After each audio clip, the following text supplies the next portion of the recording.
Bonsoir à tous.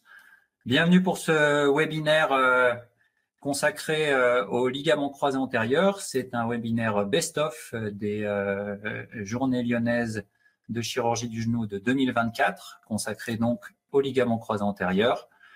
Et pour cette soirée, nous aurons donc 5 orateurs. Elvire Servien, Mathieu Tonat, moi-même, Guillaume et Cécile Bataillé.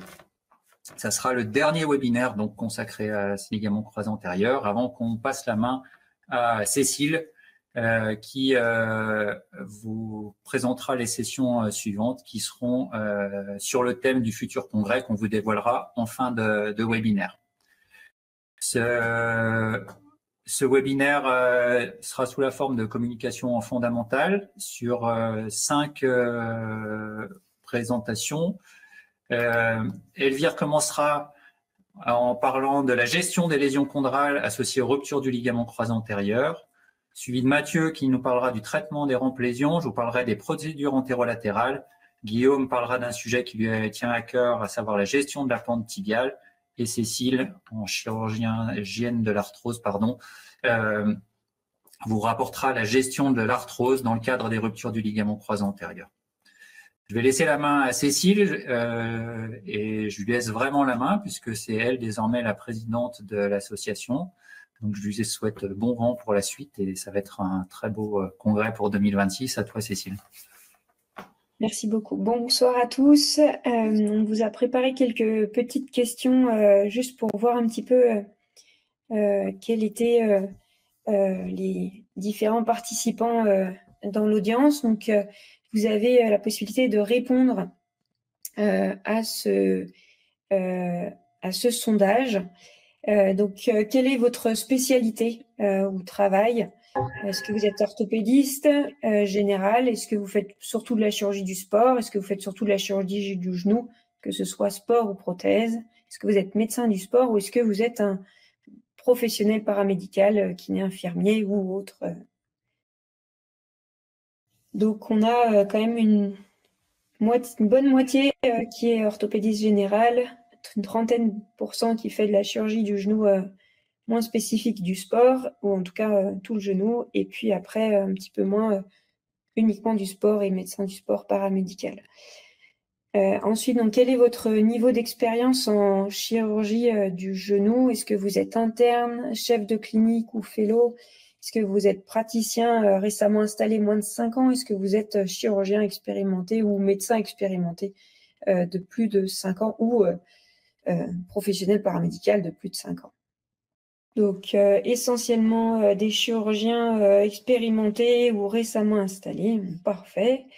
Et ensuite, est-ce que vous faites, quelle est un petit peu votre pratique au niveau de la chirurgie du LCA? Est-ce que vous en faites de manière très fréquente ou non?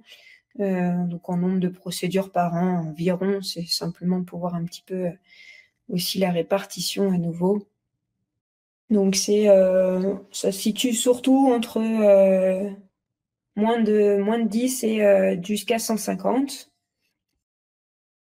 Après, quelques questions un tout petit peu plus spécifiques de ce que vous faites pour animer un petit peu la discussion par la suite. Quel greffon utilisez-vous le plus souvent? Donc, ischio-jambier, tendon rotulien, tendon quadricipital, allogreffe ou autre, fascialata ou ce que vous souhaitez. Et donc, il y a une grande majorité d'ischio-jambier. Est-ce que vous réalisez des procédures antérolatérales associées à la reconstruction du LCA et puis à quelle fréquence? Oui, systématiquement, mais dans les révisions. Oui, en première intention, mais dans certains cas sélectionnés, rarement ou jamais. Pareil, c'est pour animer un petit peu la discussion et rebondir sur la communication de Jean-Marie. Donc là, pour le coup, il y a un petit peu de tout, que ce soit du systématique ou rarement, voire jamais. Donc ça animera le débat, c'est parfait. Et puis la dernière question, est-ce que vous réalisez des ostéotomies et puis à quelle fréquence du coup? que ce soit les ostéotomies de la pente, des ostéotomies dans le plan frontal, quel que soit le type d'ostéotomie que vous faites, puisqu'après on va en reparler également avec la communication de Guillaume et la mienne. Ok. Donc, plutôt peu d'ostéotomie. Après, c'est vrai que plus de 50 ostéotomies par an, ça commence à faire quand même beaucoup, on est bien d'accord. Ok, donc ça animera un petit peu notre discussion. Donc, on va enchaîner avec la première communication sur la gestion des lésions chondrales associées aux ruptures du LCA par Elvire Servien. Et puis, je vous souhaite un bon webinaire. N'hésitez pas à poser des questions à côté, en parallèle. Bonsoir à tous. Donc, je vais essayer en 10 minutes de vous faire un petit peu le tour de ce qu'on peut faire en France quand on a des lésions du cartilage et comment on va les gérer face à une rupture du LCA. Le premier point, c'est que ces lésions chondrales peuvent être contemporaines de la rupture du LCA. Donc, au moment de la rupture du LCA, on va se faire une lésion d'ostéochondrale du cartilage. Et donc là, à l'IRM, on va avoir un diagnostic, on va pouvoir gérer cette lésion et la programmer en même temps que les ligaments croisés antérieurs. Mais quelquefois, en fait, si le patient attend un tout petit peu pour se faire opérer, eh bien, on va avoir plus de lésions du cartilage, plus on attend. Et on sait qu'il y a un cut-off qui est de 1 an. Au-delà d'1 an, on aura plus de lésions du cartilage que si on attend moins d'1 an. Donc ça, c'est important aussi quand vous allez planifier votre chirurgie. Et si le patient, eh bien, il reporte sa chirurgie, il attend un tout petit peu, on aura plus de lésions du cartilage si on attend plus d'1 an. Donc ça, c'est pour la planification, c'est important à prendre en compte lorsque vous avez une IRM qui n'est pas forcément récente. Alors après, qu'est-ce qu'on a comme outil en France pour traiter ces lésions du cartilage? Alors, il y a les fameuses microfractures ou microfractures plus, et je vous dirai un tout petit peu ce que j'en pense. Et aujourd'hui, l'état de l'art, qu'est-ce qu'on dit, qu'est-ce qu'il faut faire sur ces microfractures? Il y a la fixation ostéochondrale, qui est une très bonne option qu'on peut faire rarement, mais dans quelques cas, eh bien, il ne faut pas hésiter à pouvoir la proposer à votre patient.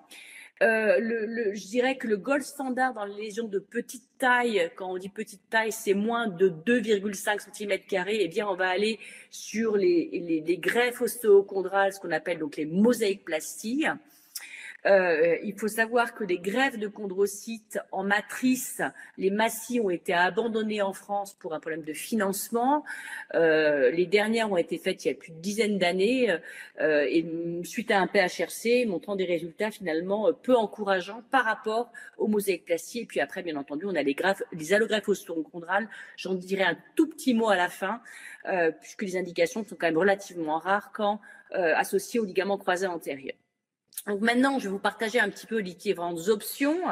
Alors, les microfractures, finalement, on entend parler beaucoup de cellules souches, etc. Ben, finalement, c'est ça, on va stimuler la moelle osseuse. Hein. Alors, ça a été développé par Pridey, mais c'était avec un système de méchage. Donc, c'était un petit peu ennuyeux, ça pouvait brûler l'os sous-chondral. Et les crinoplasties ont été abandonnées. Donc, les microfractures ont été développées par Stedman. Donc, c'est vraiment, en fait, on va faire ce qu'est un peu des cellules souches, puisqu'on va perforer l'os sous-chondral. Hein. On va créer un caillot de sang. Et ce caillot de sang, avec des cellules plus ou moins multipotentes, vont permettre de faire un néocartilage. Et ça, c'est important parce que ce néocartilage, c'est pas un vrai cartilage hyalin. Ça va être qu'on appelle du cartilage-like.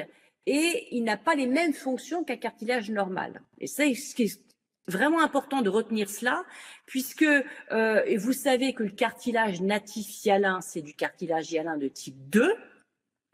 Et si on fait des microfractures, on va avoir une espèce de fibrocartilage, une espèce de tissu qui va se faire, qui est en fait un cartilage de type 1, qui n'a aucune propriété biomécanique. Et c'est souvent ce que j'explique aux patients, c'est que vous avez un trou dans votre plancher, et ben ou vous refaites le plancher, ou une partie du plancher, c'est la greffe de cartilage, ou vous mettez un tapis et le tapis, il n'a pas de fonction biomécanique. Hein. Vous mettez le tapis au-dessus du trou, si vous marchez dans le trou, et ben vous passez à travers le tapis. Et ben c'est un petit peu ça, en gros, la microfracture, c'est ça, en gros. On va faire un fibrocartilage, mais qui a aucune fonction biomécanique, et c'est pour ça que finalement se pose la question de réaliser cette microfracture aujourd'hui, puisqu'on sait que à 5 ans de recul, je ne vais pas passer sur la littérature, mais globalement, eh bien, elles n'ont pas de très bon effet à moyen et long terme. Néanmoins, je vous rappelle comment ça se passe. Eh bien, c'est donc, on va perforer l'os sous-chondral avec, pour ça, il faut un ancillaire particulier, hein, ce qu'on appelle un peu comme des ice picks, tous les 4 mm avec une profondeur d'environ 4 mm. Donc, il y a différents ancillaires qui peuvent se faire. Je vais passer sur cette image.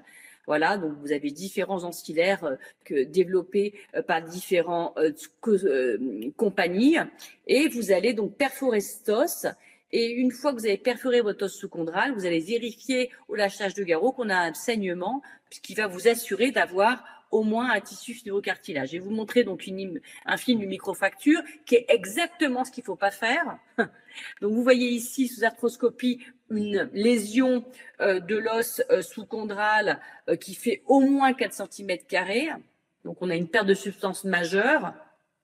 La microfracture là, voilà, on va créer un fibrocartilage qui n'aura aucune propriété mécanique dans zone portante, dans une zone, vous voyez, qui est très très grande, depuis 4 cm². Et là, bien entendu, c'est pas ce qu'il faut proposer. C'est un patient jeune avec une rupture du ligament croisé antérieur. Il va proposer d'autres options, voire une ostéotomie. Il ne faut pas oublier le rôle de l'ostéotomie aussi quand on a des lésions aussi importantes. La microfracture n'a pas sa place dans ces lésions. Et puis, bien évidemment, on a d'autres choses que la microfracture, même si la microfracture, elle coûte pas cher, c'est sûr. Elle n'a pas non plus de risque de complications. C'est facile à faire. Eh bien, on a les microfractures plus. Hein, donc, c'est quoi les microfractures plus? C'est le même principe. On va perforer l'os sous-chondral. On va donc créer un caillot de sang avec des cellules plus ou moins indifférenciées des cellules souches. Et on va mettre finalement un tissu qui va permettre de garder ce caillot de sang et ces cellules souches. Donc, il y a différentes sociétés pharmaceutiques qui décrivent cela, ce qu'on appelle donc les amiques. Hein, c'est la chondrogenèse induite autologue. Il y a différents laboratoires maintenant qui distribuent ça. Certains sont disponibles en France, hein, celui que je vous montre en ce moment, mais malgré tout, en effet, encore une fois, attention, on ne va pas faire du collagène de type 2. Ça ne va pas être du cartilage natif. Hein. Ça va être du type 1, voire du type 3. Après, les propriétés biomécaniques sont quand même meilleures quand on fait des amiques que quand on fait microfracture. Je n'ai pas le temps de vous montrer la littérature, mais aujourd'hui, c'est sûr, des études de bon niveau 1 et 2 montrent que les amiques, que les microfractures plus sont meilleures que les microfractures. Un autre produit récemment distribué par Artrex, hein, Autocart, c'est exactement le même système. Finalement, c'est les amiques, hein, puisqu'on va prendre des chondrocytes natifs, mais qu'on va broyer. Donc, ça va pas être des cellules qu'on va implanter. Hein, c'est le même système.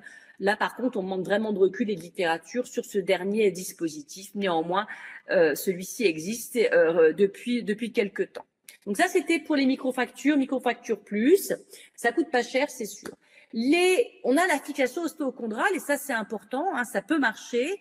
Bien entendu, ça c'est lors de votre IRM, vous allez pouvoir discuter de faire cette fixation ostéochondrale. Et bien entendu, j'insiste sur ostéochondrale. Hein. Si c'est purement chondral, ça ne sert à rien de le fixer puisque ce ne sera pas vascularisé. Hein, je vous rappelle que le cartilage n'est pas vascularisé. Il faut de l'os sous-chondral pour pouvoir fixer un fragment de cartilage. Sinon, il va nécroser. Donc, il faut forcément qu'il y ait de l'os à votre cartilage. Vous allez voir cette lésion très importante du condyle chez cette jeune skieuse que je vais opérer il y a quelques temps. Vous voyez, on a tout finalement le cartilage qui se décollait. On a pu aviver en dessous l'os sous-chondral et ensuite, il n'y a plus qu'à fixer ce fragment.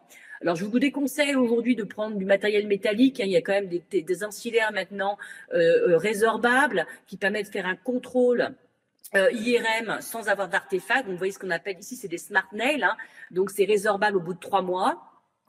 Avec un système de compression, ça fait environ 2 mm de diamètre et on a une fixation extrêmement intéressante. C'est extrêmement intéressant sur ces lésions ostéochondrales. Hein. Ces smart nails ont été développés initialement pour les lésions d'ostéochondrie. Donc, c'est vraiment pour les lésions ostéochondrales qu'il faut les utiliser. Vous voyez ici sous arthroscopie, c'est relativement facile à faire. Alors, c'est rare comme indication, mais il faut y penser. Et puis, bien entendu, après, on a les greffes ostéochondrales.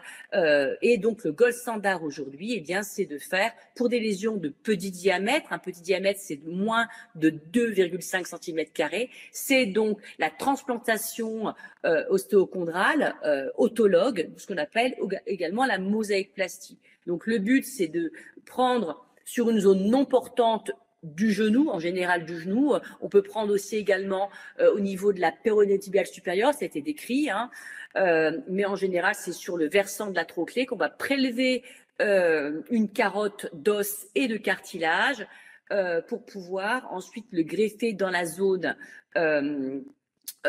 où il y a le défect osseux, avec une couverture environ de 80%. C'est ce qu'il faut avoir pour avoir ensuite une colonisation, si je puis dire, de votre zone à greffer. Alors, il y a, la littérature, elle est foisonnante là-dessus, sur les mosaïcplasties maintenant. On sait que ça donne de très bons résultats à moyen et à long terme. Il n'y a pas photo là-dessus. C'est le gold standard vraiment aujourd'hui pour des lésions de petit diamètre. On a différents ancillaires qui existent. Personnellement, moi, j'utilise maintenant depuis longtemps un ancillaire qui est qu'on peut utiliser, qui est disposable, donc vous avez de 6, 8 à 10 mm. Hein. En général, le 4 n'est pas vraiment nécessaire, donc c'est jetable. Hein. Donc vous l'ouvrez que dès que vous avez fait le sizing, et ensuite vous pouvez décider si vous allez prendre un ancillaire de 8, de 7, ou de 6, de 8 ou de 10. Pardon, excusez-moi. Alors ensuite, on peut le faire à ciel ouvert, en mini-open ou sous arthroscopie. Alors, la plupart du temps, je pense que pour arthroscopie, c'est relativement quand même facile sous arthroscopie. Hein. Alors, si vous avez par contre 2 plots, 3 plots, ça peut devenir un peu plus compliqué sous arthroscopie. Ça a peu d'intérêt, autant faire un mini-open. Mais quand vous n'avez qu'une seule carotte osseuse, qu'un seul plot, franchement, l'arthroscopie est tout à fait indiquée. Donc, on commence par le prélèvement sur la trochlée, donc en extension, hein, bien évidemment, après avoir fait le sizing de votre lésion. Le site donneur doit faire en général au moins 15 mm, voire 20 mm, parce que vous allez avoir 4 mm de cartilage et le reste va être de l'os sous-chondral. Donc, il faut avoir quand même suffisamment d'os pour pouvoir avoir un press-fit et aussi une intégration de votre greffe. Et ensuite, le site receveur va faire 2 mm de moins pour pouvoir avoir un petit peu de press-fit et d'infaction. Et bien entendu, il faut être flush, hein, il ne faut pas être en suprastructure, bien évidemment, et ni non plus en infrastructure. Hein, il faut vraiment être flush comme il faut. Alors, normalement, j'ai une petite vidéo aussi, je vais vous montrer. Important, quand vous faites le prélèvement, il faut bien penser, une fois que vous avez été impacté à 15-20 mm, de bien casser votre carotte, sinon la carotte elle va rester dans votre trochlée, vous ne pourrez pas la prélever. Hein, donc il faut vraiment tourner votre ancillaire de manière le twister, de manière assez franche, hein, 2-3 fois pour pouvoir casser votre carotte osseuse et la récupérer dans votre ancillaire. Ensuite, vous allez la récupérer, vérifier la qualité de votre carotte osseuse et de votre cartilage, et ensuite, eh bien, vous allez l'implanter au niveau de la zone de prélèvement. Alors souvent, il est noté dans la littérature qu'il faut débrider, mais le débridement, c'est juste pour avoir votre sizing de votre lésion, puisque le débridement, vous allez le faire en perforant votre zone de greffe.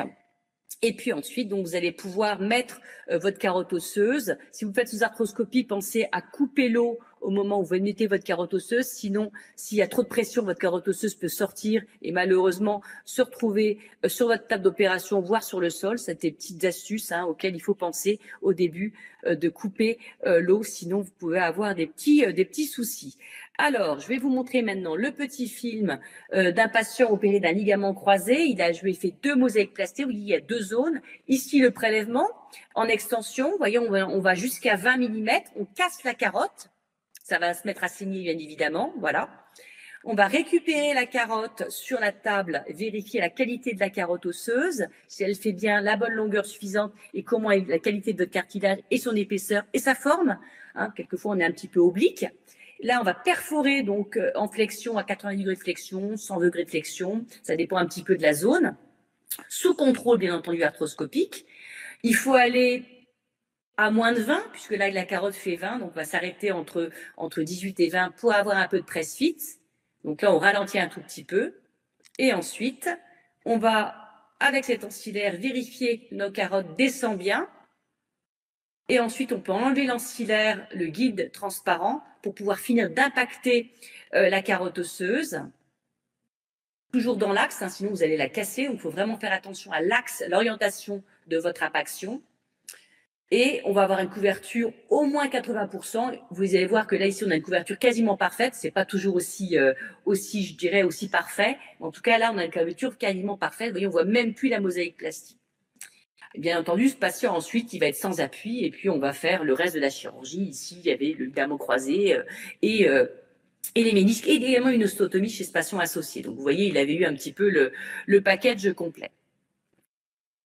Ensuite, qu'est-ce qu'on peut faire d'autre? Eh bien, oui, pardon, je vous ai montré aussi dans la littérature qu'on a publié une série où on a comparé mini-open, ciel ouvert versus arthroscopie avec des résultats équivalents. Donc, il n'y a pas de honte à le faire à ciel ouvert, hein. On a des très bons résultats dans tous les cas.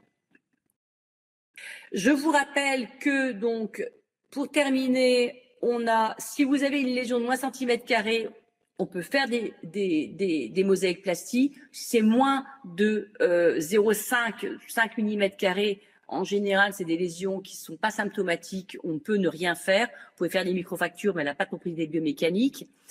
Si vous avez une lésion entre 1 et 2 cm², toujours en zone portante, il faut vraiment proposer plutôt une mosaïque-plastie. Et bien entendu, si on a une lésion de plus de 2 voire 3 cm² à 4 cm², eh bien, il ne faut plus faire de mosaïque-plastie puisque la zone sur laquelle on va le prélever, il y a trop risque d'arthrose à moyen et long terme. Il faut plutôt privilégier ou des microfractures plus ou des méga OATS, donc on appelle plutôt avec une allogreffe type mosaïque-plastie, mais savoir quand on fait des allogreffes en France, elles ne sont pas fraîches, donc on a à peu près 60% de cellules qui ne vont pas être viables, hein. Donc on sait que par contre au niveau de l'intégration, on peut avoir quelques nécroses au niveau des méga OATS. Donc voilà un petit peu ce qu'on peut faire aujourd'hui, sans oublier quand vous faites une mosaïque-plastie, regardez aussi bien entendu l'alignement de votre patient et il faut parfois y associer ou pas une ostéotomie. Je vous remercie. Et je vais maintenant laisser la parole au docteur Mathieu Tonat qui va nous parler des rampes lésions. Merci Elvire. Bonsoir à tous. Je vais vous parler donc des rampes lésions capsulo-méniscales médiales dans le cadre des ruptures de croisée antérieure. Alors, les rampes lésions, ce sont ces lésions périphériques du ménisque interne, du segment postérieur du ménisque interne. Par rampe lésion, on entend les lésions qu'on rencontre dans le cadre de la rupture du ligament croisé antérieur uniquement. C'est des lésions qui ont été décrites il y a fort longtemps, comme je vais vous en parler juste après, et qui sont quand même relativement fréquentes. On estime la prévalence de la rampe lésion autour de 15% dans les différentes séries, avec des grosses variations selon les séries, mais a priori, c'est plutôt moins de 20% des cas de rupture de ligament croisé antérieur, avec des facteurs de risque bien identifiés, le jeune âge, le sexe mâle, le cadre de révision, et lorsqu'il y a un pivot shift important, on est plus souvent confronté à la présence de ces rampes lésions. On pourrait ajouter la présence d'un tiroir antéro-postérieur également important. Alors le problème de ces rampes lésions, c'est qu'on est à la limite de la lésion méniscale et de la lésion ligamentaire finalement, puisque on peut considérer que le segment postérieur du ménisque interne fait partie du point d'angle postéro-médial et participe à la stabilité du genou. Ça a été démontré il y a très longtemps dans de multiples études, et notamment dans cette étude publiée, donc c'était la thèse de Michel Baudin qui a été publiée en 96 en KSSR, et vous voyez qu'il notait à l'époque que le fait de de créer une lésion de la rampe, donc une lésion périphérique du ménisque médial, augmentait la translation tibiale antérieure de 6 mm dans le cadre d'un genou avec une déficience du ligament croisé antérieur. Donc ce sont des études très anciennes. On connaissait déjà très bien à l'époque le rôle stabilisateur du ménisque, et c'est tout l'intérêt de ces rampes lésions, c'est de savoir lesquelles il faut réparer, lesquelles participent à la stabilité du genou et en fait protègent la greffe de ligament croisé antérieur. Donc vous voyez également que l'exploration de ces rampes par arthroscopie, par une voie d'abord, enfin par le scope qui est poussé au fond de l'échancrure, n'est pas nouvelle, hein. Vous voyez cette publication qui date de 83, donc il y a plus de 40 ans, avec une magnifique visualisation d'une rampe lésion par une voie transnotch. La suture postérieure au crochet, c'est également été décrit il y a très longtemps, 91, ça est tombé un peu aux oubliettes avec le développement des implants méniscaux. Et il y a uniquement en Corée que les Coréens ont continué, notamment l'équipe du professeur Han, à utiliser ces techniques de suture par voie postériomédiale qui reviennent beaucoup à la mode récemment, et on va voir pourquoi. Voilà la technique du professeur Hahn. Et vous voyez qu'à l'époque, il décrivait les deux photos du bas de différents sous-types de lésions, et notamment ces doubles lésions en bas à droite. Donc, à Senti, on avait proposé une classification parce qu'on s'était aperçu qu'il y avait différents types, sous-types de lésions de la rampe. Donc, on avait proposé cette classification qui s'est en fait révélée un petit peu fausse dans la description. Et je vais vous expliquer rapidement pourquoi. En fait, on avait décrit la lésion très périphérique comme le type 1.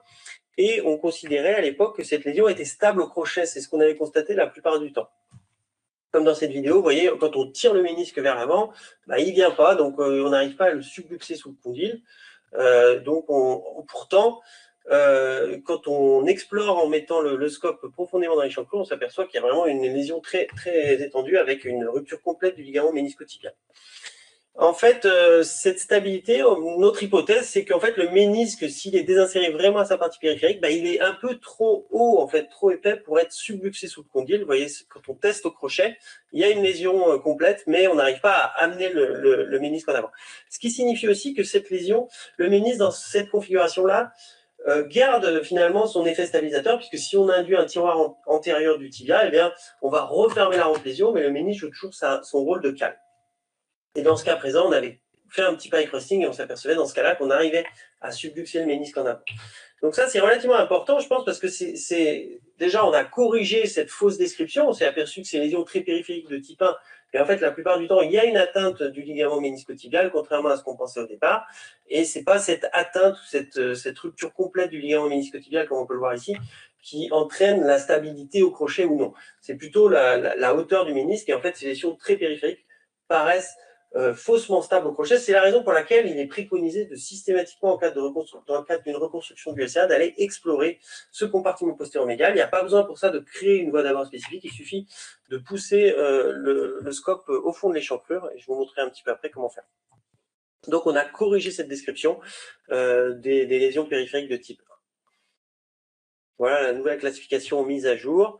Donc, il faut également considérer pas seulement si la lésion est partielle, complète, et en fait, si elle est plutôt en zone rouge dans les 3 mm de ménisque ou dans la jonction capsulo-méniscale, mais si on veut aussi s'intéresser à ces lésions et savoir s'il faut les réparer ou pas, on s'est aperçu que c'était aussi important de considérer l'extension longitudinale. Si on considère que la contraction réflexe du semi-membraneux lors de la rupture du croisé participe à la formation de la rampe lésion, ce qui est possible, enfin on n'a pas vraiment de preuve à ça, probablement que l'impaction également au moment de la subluxation du tibia, le ménisque étant pris en étau entre le condyle et le plateau tibial, participe également. Donc il y a ces deux phénomènes qui pourraient expliquer la rampe lésion, mais c'est vrai que la plupart de ces rampes lésions partent au niveau ici presque proche de la jonction segment postérieur segment moyen, et certaines sont très limitées en extension, mesurant 5 mm on va dire, et d'autres très étendues, jusqu'à 2 cm, stricto sensu la définition c'est 2 cm, quand ça dépasse, ça arrive dans le segment moyen, et là on a des lésions plus étendues qui par définition sont plus vraiment ce qu'on appelle les rampes lésions et qui peuvent même être luxables ou parfois luxées en once de saut.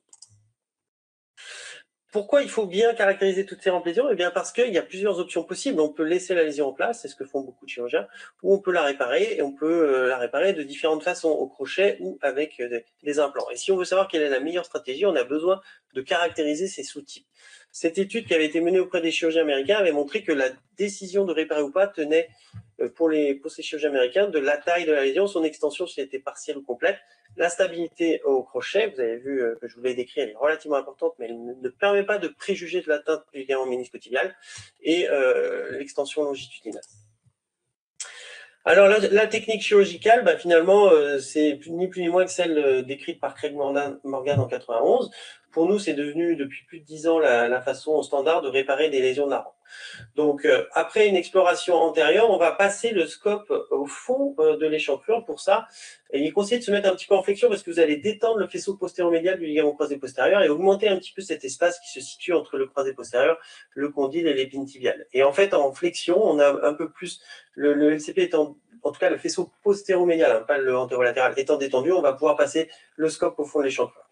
Ensuite, il est recommandé d'utiliser la transillumination pour pouvoir réaliser la voie d'abord accessoire. Et pour ça, je conseille d'éteindre les cialytiques. Vous pouvez pouvoir même fermer les rideaux dans la pièce pour vraiment repérer la veine saphène parce que c'est un des risques classiques, c'est de passer la voie d'abord à travers cette veine saphène et de risquer un hématome post-opératoire, ce qui est toujours un petit peu embêtant. On la voit très bien par transillumination. Après, une autre astuce, c'est d'utiliser la rotation interne du tibial qui va en fait déplacer en arrière le plateau tibial et donc donner plus d'espace pour manipuler le crochet en faisant une voie d'abord un petit peu éloignée du condyle pour pouvoir bien manipuler. Autre astuce, il faut passer de façon séquentielle le crochet. Alors ici, c'était la technique qu'on utilisait tout au départ avec un gros crochet d'épaule. On en a tordu et cassé au début par manque d'expérience. Et puis, vous voyez, on essayait de prendre ce qu'on pouvait en fait dans la partie périphérique et puis le maximum de ménisque dans la partie centrale du ménisque. Vous voyez. Et je pense que c'est pas forcément une très bonne idée. On a évolué dans la technique avec une utilisation d'un crochet. Vous voyez, parce que ça crée des lésions en fait dans la zone rouge-blanc très antérieure. Et on le verra plus tard, ces lésions, elles peuvent évoluer dans le temps et créer des languettes. Donc la technique recommandée, c'est plutôt de prendre, essayer d'attraper le ligament ménisco-tibial, utiliser un crochet spécifiquement designé pour ça, différentes marques en proposent. En général, ils sont courbés à 25 degrés et ils sont plus fins que les crochets d'épaule pour éviter de créer un gros trou dans le ménisque en passant. Et ensuite, vous prenez le minimum de tissu méniscal dans la partie centrale du ménisque de façon à éviter de créer cette lésion que je vous ai montrée par le passage du crochet qui probablement est délétère et iatrogène. Ensuite, il n'est pas vraiment recommandé d'utiliser une canule. On est rarement embêté par des problèmes de partie molle. Et on utilise un nœud coulissant classique, nœud d'épaule. Là, il n'y a rien de particulier. Il est recommandé d'utiliser des sutures à peu près tous les 4-5 mm. Donc, généralement, de 2 à 4 sutures sont suffisantes. Alors, est-ce qu'on peut laisser certaines de ces lésions cicatriser toutes seules? C'est une bonne question. On a tous l'expérience de ces patients chez qui on suspectait une rampe lésion, parfois visible à l'IRM, parfois avec ce petit hypersignal du plateau qui met la puce à l'oreille, même si ce n'est pas synonyme de rampe lésion. Et on s'aperçoit en opérant qu'il n'y a plus de rampe lésion, elle a cicatrisé. Donc il faut être méfiant parce que cette cicatrisation, elle est très variable d'un patient à l'autre. Vous voyez à gauche, il semblerait qu'elle est complète avec une partie bien vascularisée. Au milieu, le tissu il paraît quand même assez fin. Est-ce que vraiment on peut laisser ça comme ça ou est-ce que c'est pas mieux quand même d'aviver et de faire une suture? Et puis à droite, une récicatrisation incomplète. Mais il existe un potentiel de cicatrisation, donc je vous conseille de considérer déjà le délai entre l'accident et le moment où vous opérez. Est-ce que on est passé le délai classique de cicatrisation d'une lésion contemporaine du traumatisme, et puis voir si la cicatrisation paraît complète ou pas. C'est toujours un petit peu difficile de savoir. En tout cas, ces lésions non réparées, on a beaucoup de données finalement, parce que y a beaucoup de chirurgiens qui les laissaient en place, et on n'a pas eu des épidémies dans ce dessous dans les années qui suivaient, ou des ruptures itératives massives parce qu'on ne réparait pas les rampes. Ça veut dire que c'est relativement bien toléré. Nous, on a eu cette idée avec Jean-Marie de faire cette étude avec les patients de notre mentor et maître Pierre Chamba. Il se trouve que ceux qui ont travaillé avec lui savent qu'il tenait des registres très précis avec des dessins de toutes les lésions qu'il rencontrait au cours de l'opération. Et là, vous voyez, il a opéré une rupture de croisée et il avait noté très bien, il avait représenté la lésion de la rampe et il décrivait lésion de la colonne postérieure du ménisque interne avec fente inférieure incomplète du ménisque interne, légèrement mobile mais qui ne s'engage pas de geste. Donc il décrit parfaitement une rampe lésion de type 3. Il n'y a pas de raison que les lésions méniscales aient évolué entre le moment où il les opérait il y a 25 ans et aujourd'hui. Il voyait exactement les mêmes. La différence, c'est qu'il n'allait pas explorer derrière systématiquement.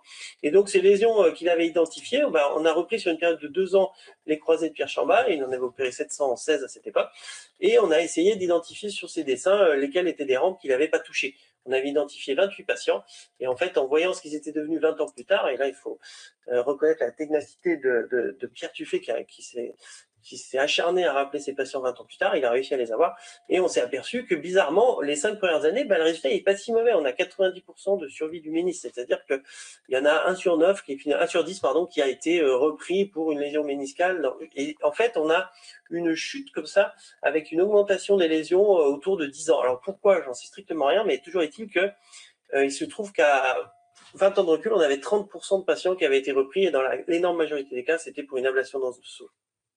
Donc ces lésions laissées en place, elles peuvent, on va dire, être très bien tolérées pendant de très nombreuses années et poser problème plus tard. Alors est-ce que c'est un problème d'être opéré d'une once de saut 15 ans après un croisé? Pas sûr. Sur le long terme, je ne sais pas, mais en tout cas, ça pose question, et notamment sur la nécessité ou pas de réparer ces lésions, même celles qui paraissent stables et même pas si étendues que ça. Donc après, je vais vous parler un peu de notre expérience, nous, de ces réparations postérieures. Donc ça, c'est la première série publiée en 2016.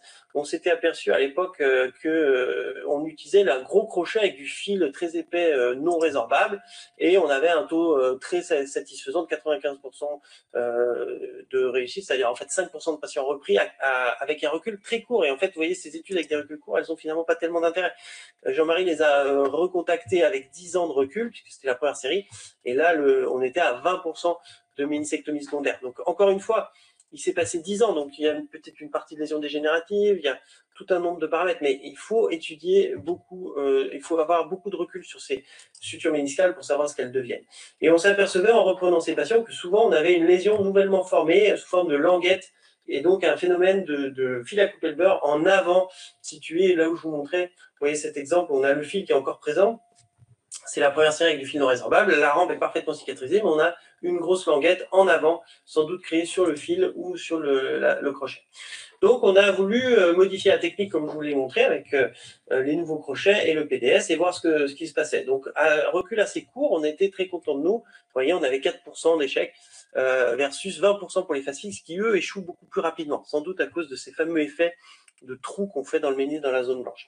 Et donc, on pensait avoir un peu trouvé la solution, mais il se trouve que Bertrand avait trouvé un peu la même chose avec, finalement, on s'apercevait que si on les suivait un peu plus longtemps, autour de 9 ans de recul, ben, les échecs continuaient d'augmenter. Et puis, en fait, on les a recontactés aussi avec quasiment 10 ans de recul pour les comparer à la première série publiée avec 10 ans, et on s'aperçoit que la différence, elle n'est pas vraiment significative. Donc, le fait d'utiliser du PDS, en tout cas dans notre expérience, n'a pas vraiment augmenté le taux de cicatrisation.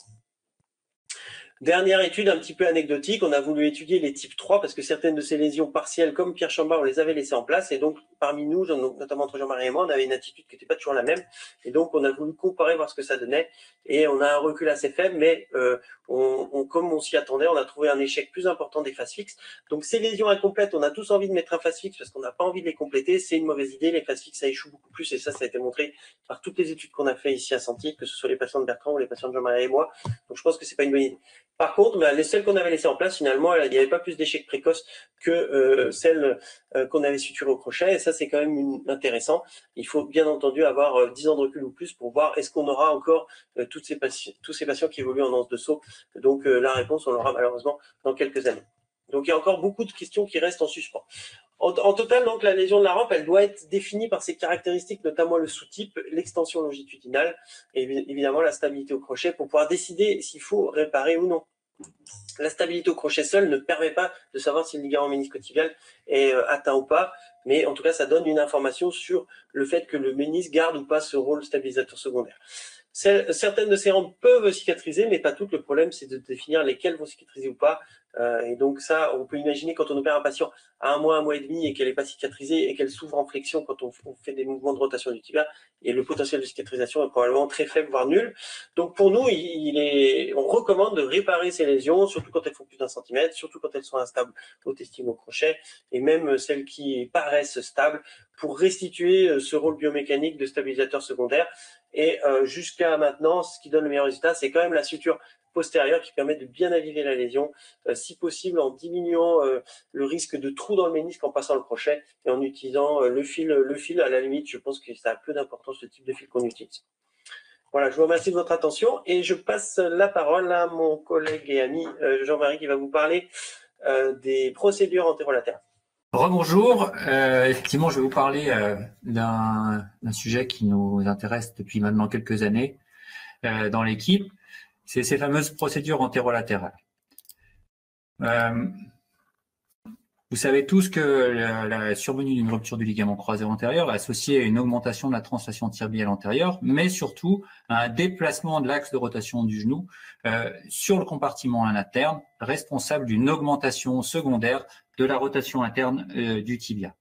C'est le fameux ressaut rotatoire, et cette instabilité rotatoire que ressent le patient a été décrite dès les années 70 comme étant causée d'une part par la rupture du ligament croisé antérieur, mais également par une atteinte d'un ligament capsulaire à l'époque, tel que Jack Houston l'avait décrit, sur la face latérale du genou. À cette époque-là, dans les années 70, pour reconstruire, traiter ces patients instables, les chirurgiens proposaient des gestes sur la partie externe du genou qui allaient dans le sens des constatations de Houston, soit en réalisant des plasties latérales, des ténodèses latérales isolées, telles que le faisait Marcel Lemaire, ou des plasties combinées intra- et extra-articulaires, telles que le faisait McIntosh. Et dans les années 90, un consensus d'experts s'est réuni aux États-Unis et n'a pas démontré la supériorité de ces plasties extra-articulaires comparativement aux plasties intra-articulaires isolées sur la stabilité du genou. Et à cette époque, cette équipe-là a encouragé les chirurgiens à abandonner progressivement ces plasties antérolatérales. Et au début des années 90, ces plasties antérolatérales sont tombées en désuétude. Néanmoins, quand on constate les résultats de nos plasties isolées du ligament croisé antérieur, on se rend compte que c'est loin d'être totalement satisfaisant puisque le taux de rupture reste relativement très élevé chez certaines populations à risque, près de 30% publiés dans la littérature, chez les plus jeunes ou les plus demandeurs, avec des taux de réopération qui sont loin d'être négligeables, 25% dans certaines séries, et des taux de retour au sport qui sont inférieurs à 65% dans la littérature. Alors, peut-être que la réalisation d'une plastie antérolatérale associée permettrait de réduire ça, et vous voyez que la France est toujours restée fidèle à l'expérience de Marcel Lemaire, puisque dans les années 2000, un certain nombre d'équipes continuaient à publier, à travailler sur ces plasties antérolatérales en France, alors que ces techniques étaient globalement abandonnées dans le reste du monde. C'est en 2013, grâce aux travaux anatomiques de Steven Claes, qui a eu un renouveau, un regain d'intérêt à propos de ces plasties antérolatérales, avec la découverte de ce fameux ligament antérolatéral sur la face latérale du genou. D'un point de vue anatomique, depuis ces travaux, il y a eu beaucoup d'études qui ont été faites, et pour mieux comprendre ce ligament antérolatéral, qui est indépendant, qui est différencié de la capsule articulaire, avec une insertion à la fois fémorale et tibiale qui sont désormais bien connues. Le rôle de ces structures antérolatérales, c'est donc de brider, comme vous le voyez, en extension la rotation interne et d'autoriser tout de même une rotation interne automatique quand le genou va passer en flexion. Les travaux anatomiques ont permis de définir assez facilement l'insertion tibiale de ce ligament antérolatéral, avec une insertion qui se situe entre la tête de la fibula et le tubercule de Gerdy. En revanche, il y a eu un long débat sur l'insertion fémorale. Maintenant, il est communément acquis et reconnu que l'insertion fémorale de ce ligament antérolatéral se situe proximale et postérieure à l'épicondyle latéral. De ce fait, maintenant qu'on connaît mieux ces structures antérolatérales, on peut proposer un certain nombre de procédures antérolatérales pour essayer de stabiliser un peu mieux cette rotation interne du genou. Et on peut distinguer deux grands groupes de plasties antérolatérales, les plasties anatomiques, avec une reconstruction donc anatomique de ce ligament antérolatéral, et des plasties qui sont non anatomiques, principalement en utilisant la bandelette iliotibiale. C'est Thomas Neri qui fait partie de la Lyon School, qui a beaucoup travaillé sur la biomécanique de ce ligament antérolatéral, et qui avait fait des travaux très intéressants, notamment en analysant les bénéfices sur la cinématique du genou de la réalisation des différentes plasties. Et quand on réalise une plastie antérolatérale anatomique, on va restaurer une cinématique proche du genou natif, et notamment restaurer cette rotation automatique, interne automatique du tibia en flexion, tout en bridant cette rotation interne quand on va ramener le genou en extension. Et ce qu'on voit sur cette vidéo-là, vous voyez une reconstruction anatomique, le ligament est tendu en extension. Quand on va passer en flexion, le ligament se détend. Et c'est le fait que ce ligament se détende autorise une rotation automatique physiologique du tibia.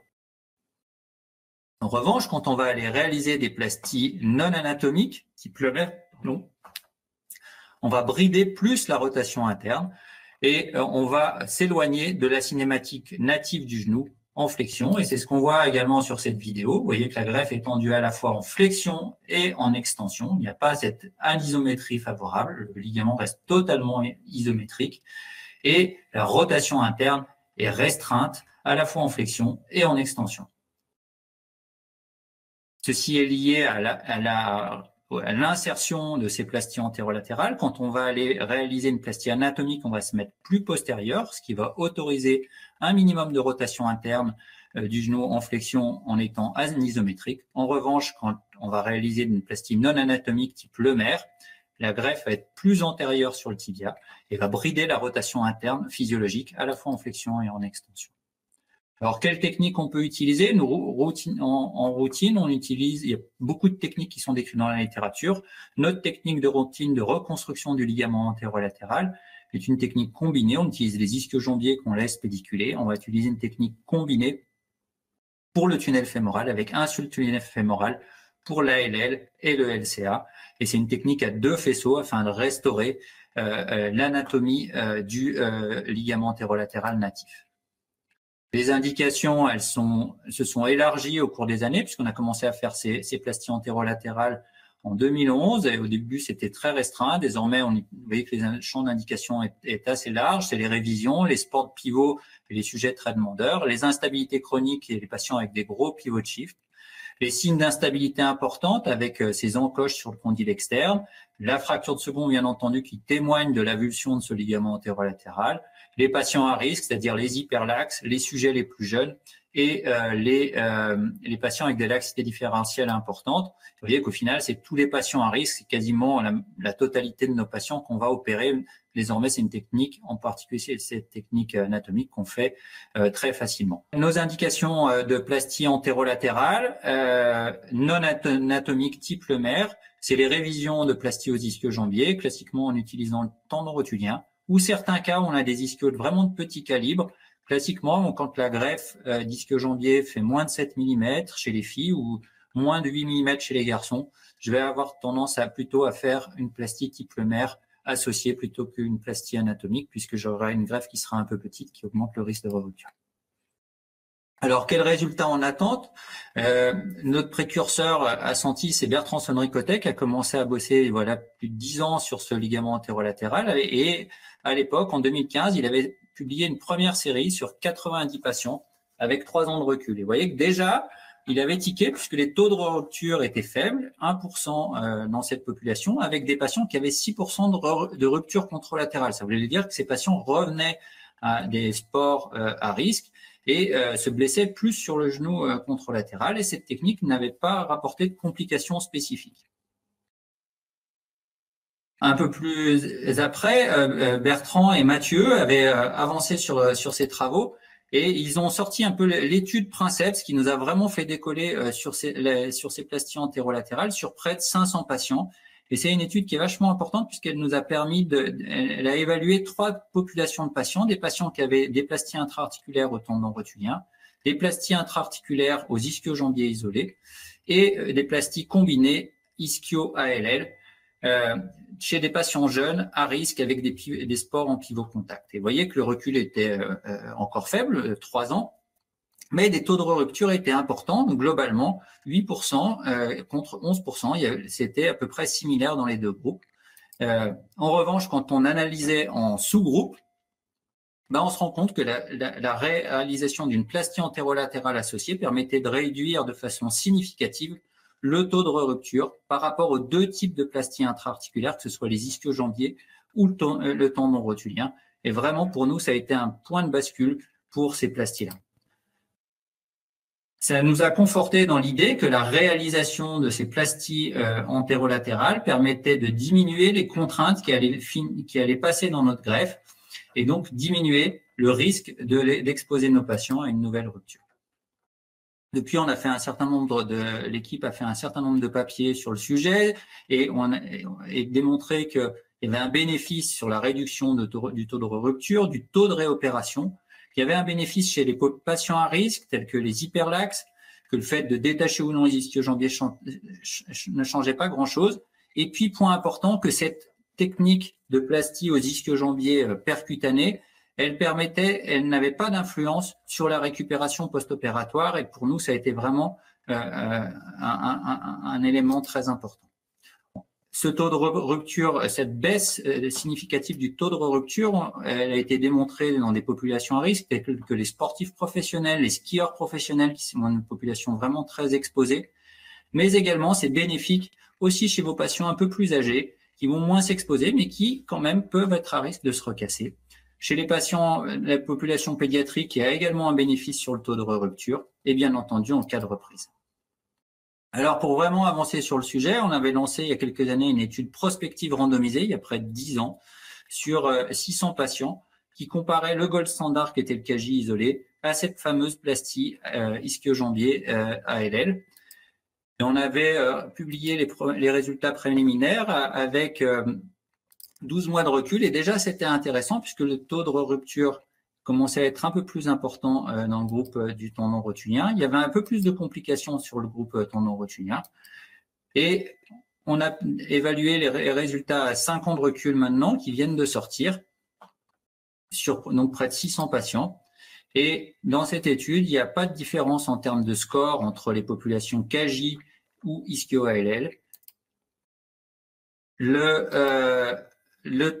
En termes de retour au sport ou de laxité, pas de différence entre les deux groupes.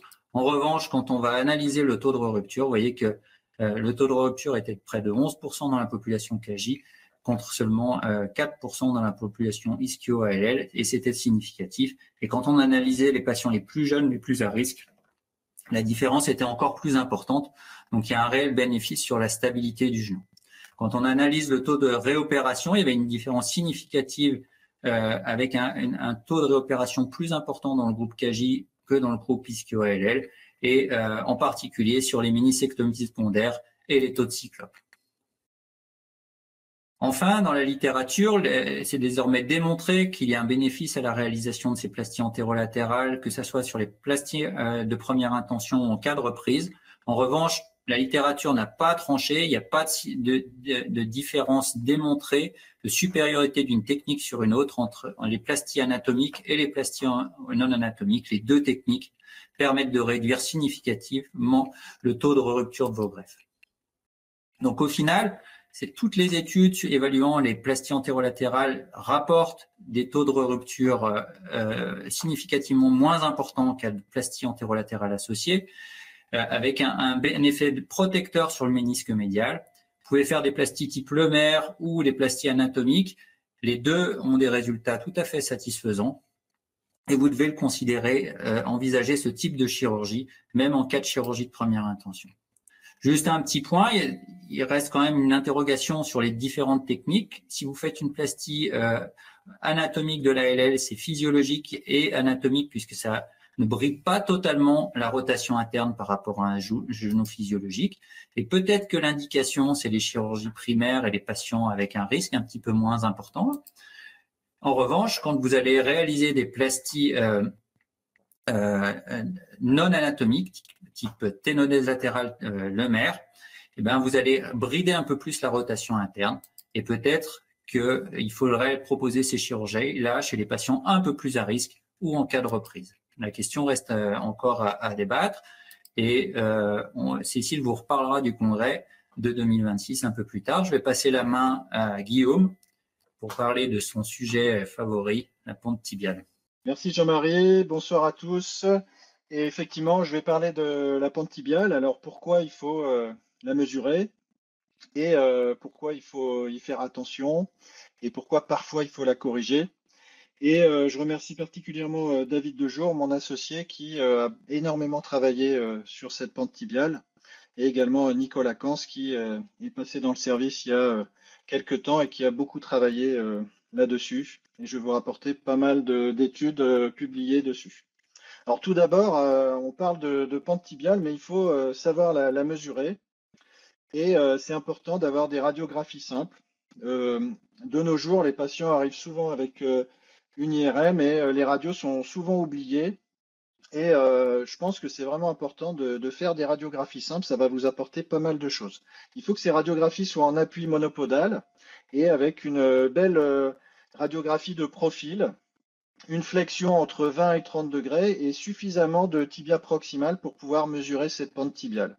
Il faut également que les condyles soient bien superposés Et donc, la fluoroscopie est importante pour la réalisation de ces radiographies. Si les deux condyles ne sont pas superposés, vous ne pouvez pas vraiment analyser les différentes choses que je vais vous montrer après. Et ça, c'est vraiment important.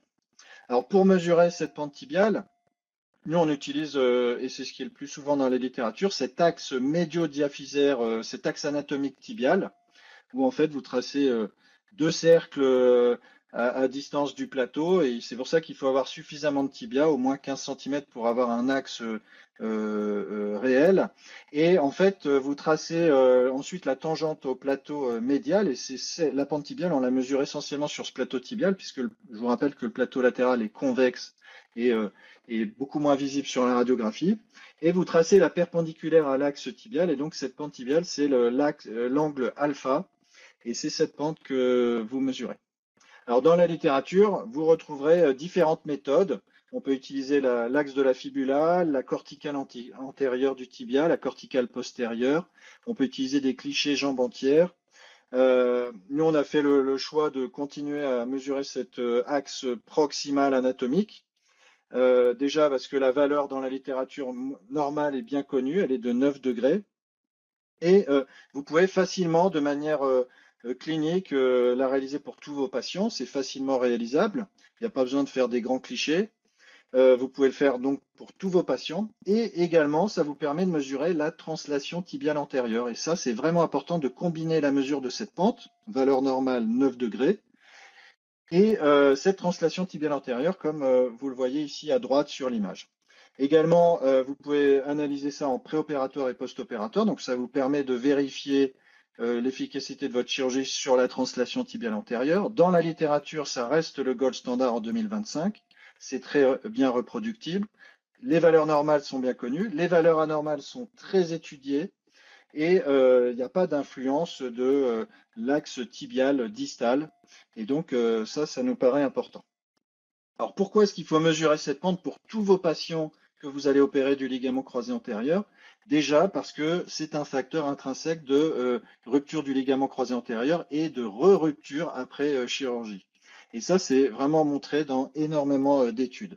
Donc déjà, lorsque vous avez un patient qui a une pente élevée, vous pouvez déjà lui dire qu'il va avoir un risque augmenté de re-rupture, d'échec. Et ça, c'est important d'informer votre patient. Il faut qu'il soit au courant.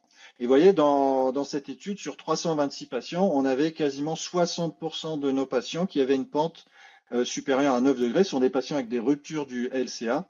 Et donc, voilà, 60% de nos patients ont un risque élevé de re-rupture. Et c'est quand on fait ces radiographies pour tous nos patients, on se rend vraiment compte qu'ils ont souvent des pentes élevées.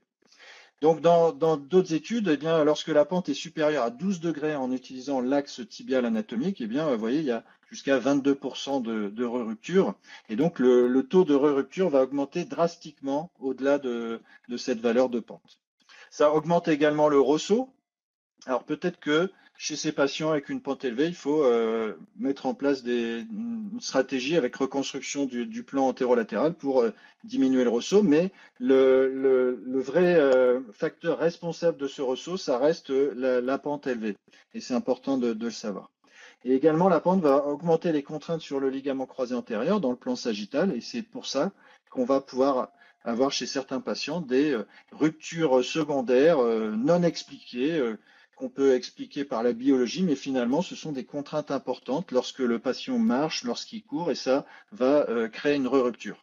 Et tout ça, c'est secondaire à cette translation tibiale antérieure qui est augmentée.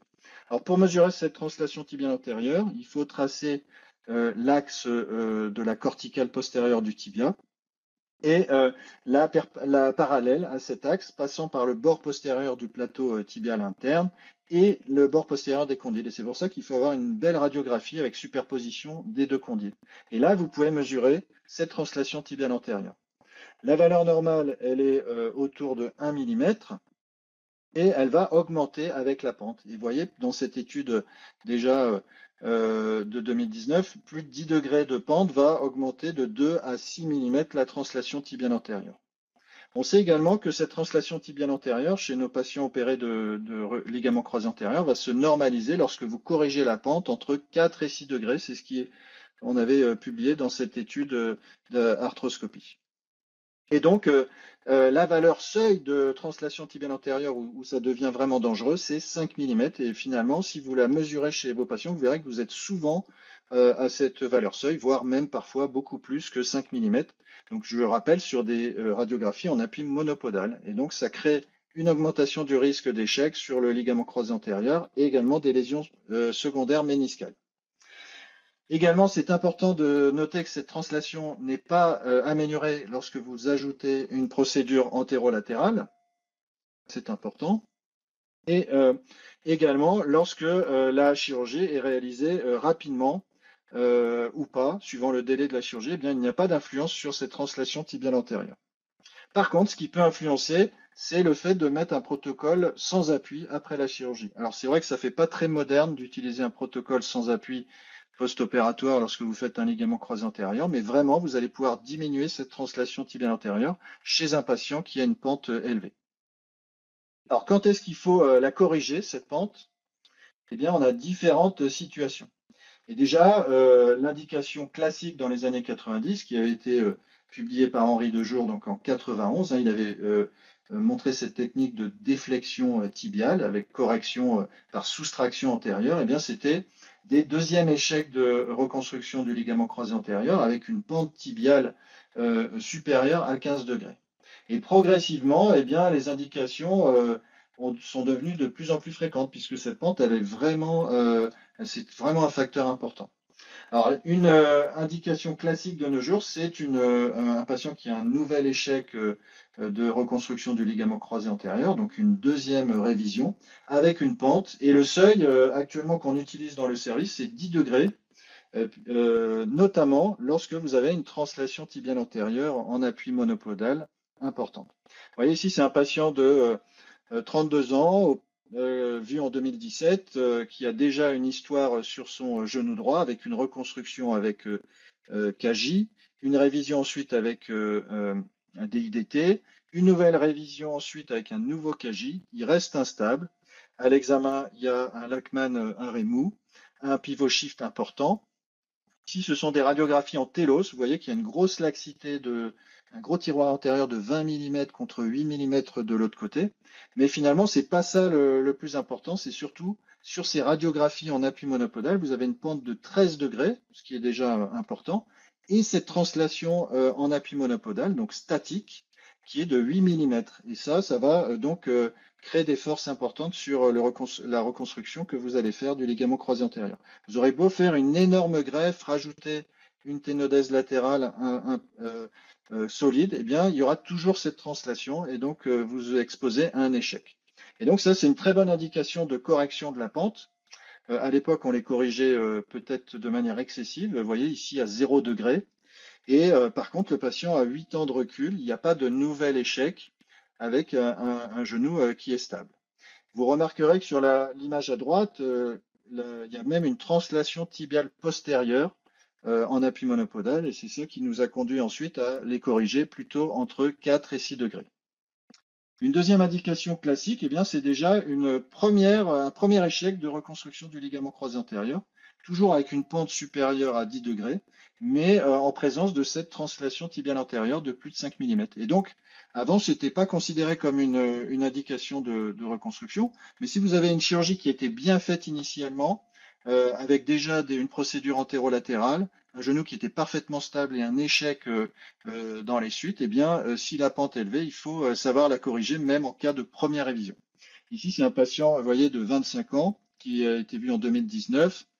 Il avait eu un KJ avec une ténodèse latérale, pas de lésion méniscale, et 2 ans après, il refait une rupture sur un appui voilà, sans contact, et une nouvelle rupture, pas vraiment expliquée. Il a une pente à 10 degrés, ce qui peut paraître pas énorme, mais sur cet appui monopodal, une translation en appui statique de 7 mm, ce qui est déjà trop. Et donc, on retrouve lors de la chirurgie de reprise des ménisques intacts, un bon positionnement des tunnels, et donc on a réalisé une reconstruction itérative avec des IDT, également une reconstruction du LAL, et une correction de la pente avec ici, vous voyez, une bonne fusion, enfin une bonne consolidation rapidement une correction de la pente à 4 degrés. Et ici, c'est la radiographie en appui monopodal. Vous voyez, la translation tibiale antérieure en appui monopodal est passée donc de 7 mm à 0 mm. Et c'est ça qui va protéger la greffe avec un recul qui est bon chez ce patient et une bonne correction de cette translation. Enfin, il y a une dernière indication qui est vraiment particulière. Ce sont les patients opérés donc de chirurgie primaire du ligament croisé antérieur. Et dans certains cas, on peut imaginer la corriger lorsqu'on voit que ça ne va pas passer avec une greffe simple du LCA. Par exemple, les patients avec une pente supérieure à 14 degrés et qui ont une translation tibiale antérieure toujours augmentée. Et pourquoi on a choisi le seuil de 14 degrés? Eh bien, c'est la valeur qui est au-dessus de deux déviations standards au-dessus de la moyenne en utilisant l'axe tibial anatomique. Alors, je vous montre ici un cas d'un patient de 18 ans avec une rupture du ligament croisé antérieur, sans contact, une instabilité importante cliniquement, au télos, une grande laxité et une pente à 19 degrés et une translation tibiale antérieure en appui monopodal, 15 mm, ce qui est vraiment énorme. Et vous voyez cette forme de tibia très particulière, incurvée vers l'arrière. Il a aussi des grosses lésions méniscales. La corne postérieure du ménisque externe a disparu. Il y a une belle ramplésion. À l'examen clinique, une énorme laxité avec un énorme pivot. Alors, on peut se dire, effectivement, on fait une reconstruction classique du ligament croisé avec une ténodèse latérale, mais avec une pente à 19 degrés, il semble peut-être nécessaire de corriger cette pente. Le choix de la technique vous est propre, mais dans l'école lyonnaise, on a vraiment une affection particulière pour l'ostéotomie réalisée au-dessus de la tubérosité tibiale antérieure, donc supratubérositaire. L'ostéotomie transtubérositaire va être plutôt abandonnée de nos jours puisqu'il n'est pas nécessaire de relever la TTA pour ces chirurgies. Et il y a un engouement plus récent sur les ostéotomies infratubérositaires. Pourquoi, pour nous, il faut rester supratubérositaire? Déjà, la déformation du tibia est juste au-dessus de la tubérosité tibiale antérieure. C'est ce qu'on a présenté dans cette étude de Zoni. Et vous voyez, il y a une angulation du tibia au-dessus de la TTA. Et il y a une inclinaison postérieure de la métaphyse. Et c'est là que vous pourrez corriger, avec une ostéotomie supratubérositaire, la déformation du tibia. Également, lorsque vous réalisez une ostéotomie infratubérositaire, eh bien, vous aurez besoin de plus resséquer d'os. Et ça, c'est bien démontré. Et donc, si vous réalisez une ostéotomie supratubérositaire, vous aurez moins de résection osseuse à réaliser, puisque le site d'ostéotomie est plus proche du centre de rotation de l'ostéotomie. Donc, voilà. Après, l'ostéotomie infratubérositaire est très utilisée, nécessite souvent une plaque et va créer quand même ce débord antérieur cortical, puisque vous réalisez l'ostéotomie en dessous du site de déformation. Et cela nous paraît moins intéressant.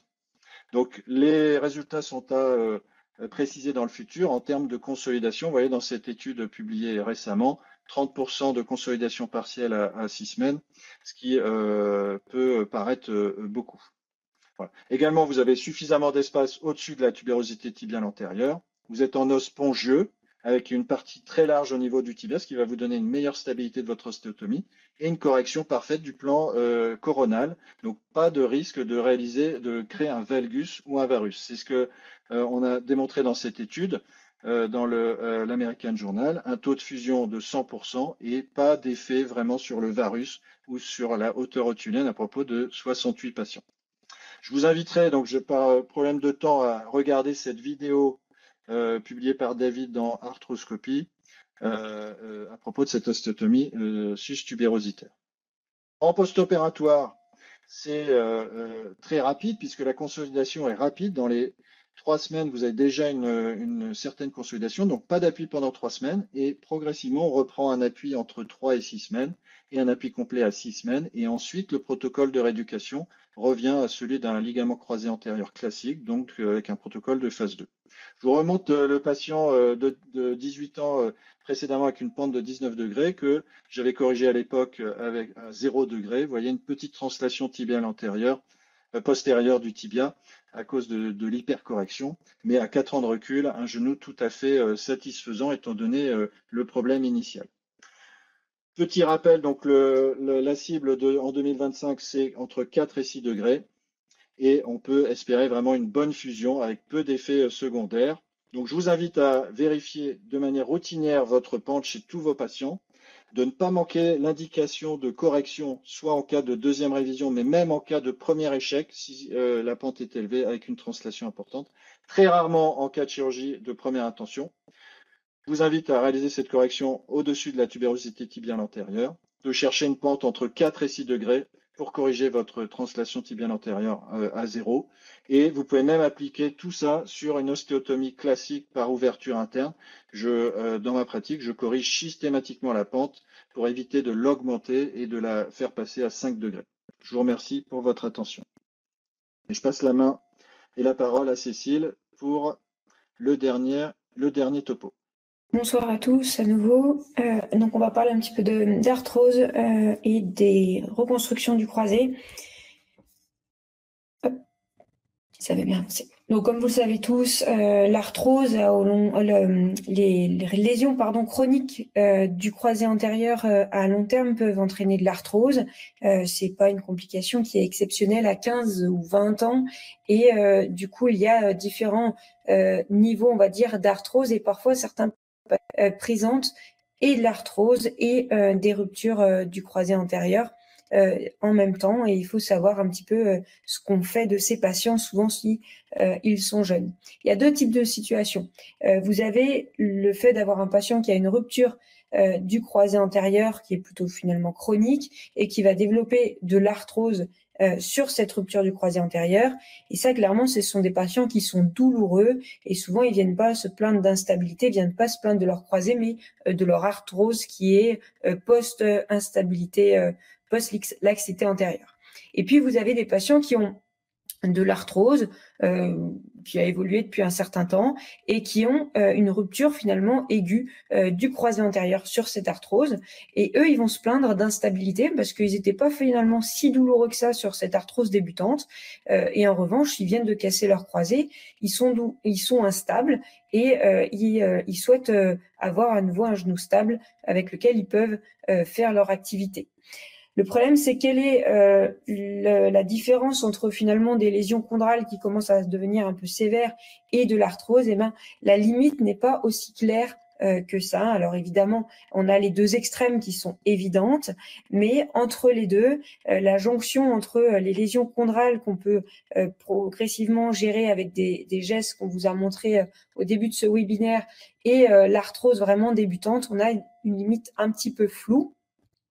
Donc l'objectif, ça va être de bien voir de quel patient il s'agit. Est-ce que ce sont des patients qui sont douloureux et ils viennent pour de la douleur?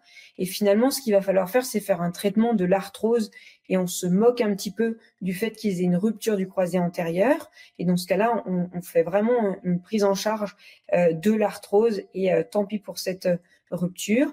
Ou est-ce que ce sont des patients qui finalement se plaignent plus d'instabilité, qui ont de l'arthrose, qui est plus ou moins symptomatique. De temps en temps, le fait qu'ils deviennent instables la rend symptomatique. Mais en tout cas, ce qui les gêne aussi, c'est cette instabilité. Souvent, c'est des patients qui souhaitent pouvoir utiliser leurs genoux pour des activités sportives et donc qui sont embêtés par cette instabilité. Et là, dans ce cas-là, eh bien, l'objectif, ça va être d'essayer de leur proposer quelque chose d'intermédiaire avec une reconstruction du croisé, mais un geste additionnel sur cette arthrose débutante. Les indications, on en a deux types. Il y a les ostéotomies associées aux reconstructions du ligament croisé antérieur, et puis il y a les prothèses unicompartimentales associées au LCA. Les indications sont assez similaires à celles que vous auriez pour une OTV ou une PUC sans reconstruction du croisé. Donc l'ostéotomie, ce sont plutôt donc toujours des lésions qui sont monocompartimentales sur des genoux qui ont une déformation constitutionnelle, donc une déformation osseuse constitutionnelle de plus de 5 degrés. Dans l'idéal, c'est des patients qui ne sont pas trop âgés, en tout cas moins de 65 ans si possible, avec des stades d'arthrose pas trop évolués non plus, donc plutôt moins de 3 ou 3 grand maximum, et qui n'ont pas d'atteinte des autres compartiments. Pour les PUC, à nouveau, c'est des lésions qui sont monocompartimentales. L'âge, finalement, on n'a plus vraiment de limite. L'IMC, on préfère quand même qu'ils aient un IMC inférieur à 30. Et il faut surtout qu'ils aient de l'usure dans leur compartiment souvent interne, mais qu'il n'ait pas de déformation osseuse trop sévère, parce que sinon, on va traiter finalement un problème de déformation constitutionnelle et la PUC n'a pas ce rôle-là. La PUC, c'est une cale qu'on met à la place de l'usure, donc il ne faut pas avoir de déformation constitutionnelle trop sévère. Et puis évidemment, il faut qu'ils aient des mobilités qui soient satisfaisantes. Donc, on va parler un petit peu de l'OTV et des LCA. Donc, le but du jeu, c'est vraiment d'avoir un genou qui est stable, pas douloureux et qui puisse reprendre également des activités sportives. Pour cela, il faut bien sélectionner le patient, donc des patients quand même motivés, sportifs, qui sont demandeurs, qui veulent retourner à des activités sportives.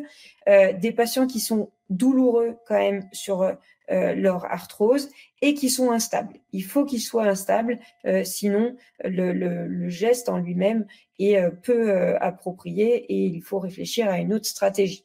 Au niveau de la radio, comme je vous le disais, il faut une atteinte monocompartimentale et une déformation osseuse constitutionnelle.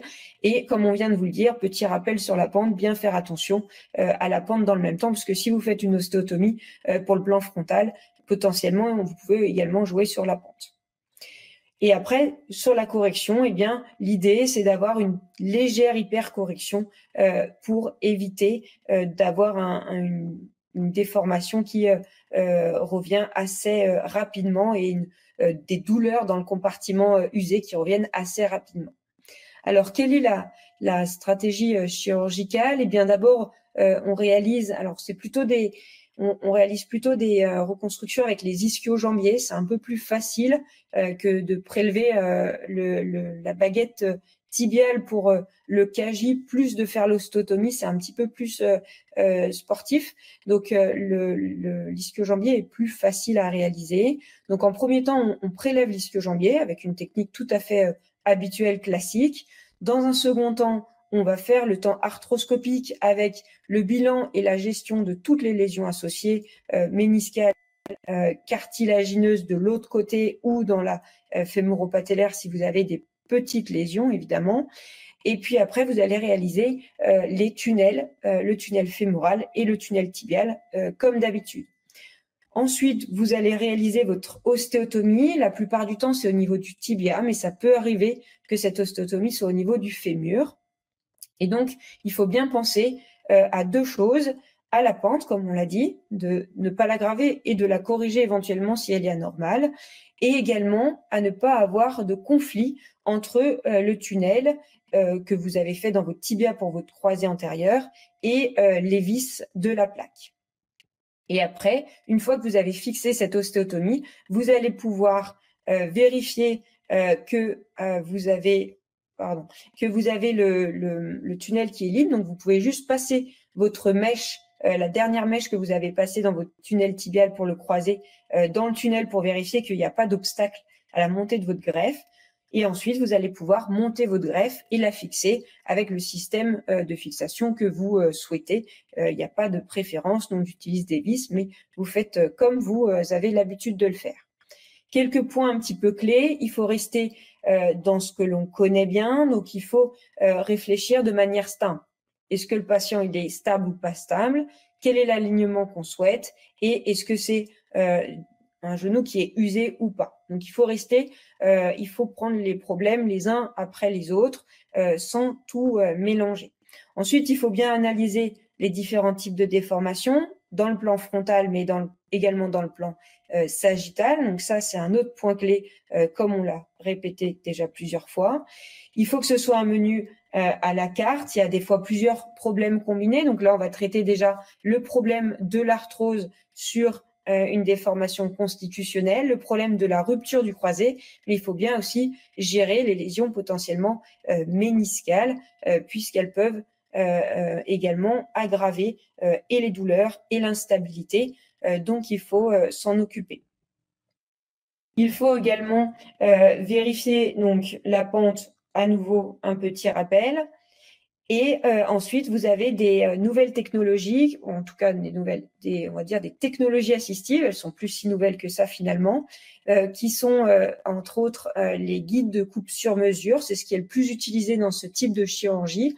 et ça peut vous permettre de réaliser et l'ostéotomie et le tunnel sans avoir de conflit entre le tunnel et les vis, et également de corriger votre plan sagittal s'il y a besoin. On a des plats qui sont adaptés à ce type de reconstruction combinée, donc il ne faut pas hésiter également à les utiliser, ça peut être avantageux. Et puis après, il faut avec les patients, ce sont quand même souvent des révisions, des reprises, ça combine deux chirurgies qui sont quand même parfois un peu éprouvantes pour le patient, donc il faut rester assez honnête sur le résultat et également sur les suites post-opératoires qui ne sont pas une partie de plaisir pour les patients. Ensuite, il y a l'autre solution qui est la PUC et les croisés, la reconstruction du croisé. Donc, on a dit qu'il y a deux contextes différents. Il y a la rupture chronique du croisé avec l'arthrose. Ça, le problème, c'est que souvent, vous avez une fixation de la translation tibiale antérieure et vous allez avoir énormément à la réduire si c'est chronique. Et du coup, vous allez avoir, comme sur cette radio, un appui qui est très postérieur et le risque, c'est que vous ayez une usure de votre de manière vraiment très rapide avec un résultat qui est finalement très mauvais à court terme. Donc, méfiance, ce n'est pas une bonne indication pour la PUC plus LCA si vous avez une fixation du tiroir antérieur. L'autre contexte, donc comme on le disait, c'est des patients qui ont déjà de l'arthrose et qui rompent leur croisée antérieure. Et dans ce cas-là, ça a une indication de faire la PUC plus LCA si ce sont des patients évidemment demandeurs qui veulent retourner à une activité sportive. Au niveau de la technique chirurgicale, à nouveau pour la greffe, on privilégie les ischio-jambiers parce que c'est plus facile de la passer dans les tunnels, de la fixer et souvent c'est quand même des patients qui sont demandeurs, mais ce ne sont pas non plus les patients les plus demandeurs qu'on ait dans la population. Donc, une reconstruction par un ischio-jambier est tout à fait importante. La plupart du temps, ce sont des PUC internes. Ça arrive de temps en temps des PUC externes, mais c'est quand même très rare. Et après, pour la technique, il faut en fait finalement faire la technique habituelle pour l'un et pour l'autre. La seule chose, c'est qu'il faut combiner les différents gestes.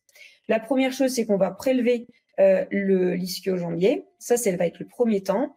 Le second temps, ça va être le temps arthroscopique pour lequel on va faire et le tunnel fémoral et le tunnel tibial sous arthroscopie. C'est ce qu'on a l'habitude de faire pour nos croisés, donc il ne faut surtout rien changer. Ensuite, on fait la prothèse unicompartimentale avec les essais et on va évaluer la laxité du genou et surtout la tension dans le compartiment que vous remplacez avec la PUC, avec la greffe qui va être passée dans les tunnels.